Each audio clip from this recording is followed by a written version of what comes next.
presidente dell'Athletic Club Palermo Gaetano Conte, c'è appena stato il sorteggio dei calendari, subito una partita molto interessante contro l'Aspra, neopromossa ma comunque ben attrezzata. Assolutamente sì, abbiamo trovato un calendario diciamo importante perché abbiamo Aspra, Casteldaccia, poi Marineo e poi due partite difficili come Sciacca e Favara.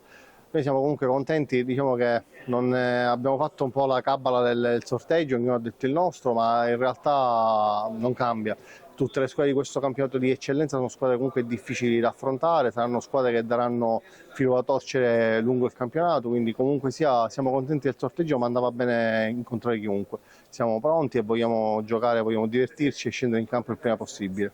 Tra l'altro la squadra viene da un debutto incoraggiante in Coppa, nonostante magari qualche assenza, è stata portata a casa la vittoria contro il Castellano. Sì, diciamo che continuiamo il trend dello scorso anno con qualche infortunato di troppo. Abbiamo fatto la prima gara col Castellammare, una squadra che ha giocato bene, si è difesa bene e ci ha reso comunque la partita molto complicata. Fortunatamente, anche se ancora abbiamo un po' le gambe imballate, siamo riusciti a portare a casa il risultato. Adesso sabato c'è il ritorno, ci auguriamo di portare a casa il turno e andare avanti e iniziare con la prima partita di campionato avendo già superato il turno di Coppa.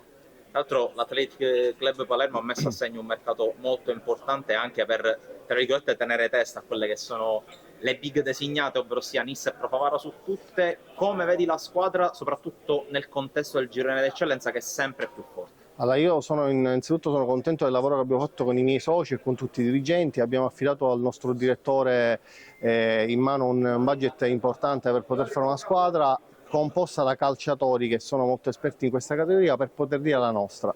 Chiaramente ci sono delle corazzate come Nissa, come Favara, ma anche lo Sciacca, insomma, che sono delle squadre fatte appositamente per stare là sopra. Ma io sono convinto che il nostro cuore, la nostra passione e quello che comunque il nostro mister mette in campo alla lunga si vedrà e possiamo dire la nostra anche noi in questo campionato.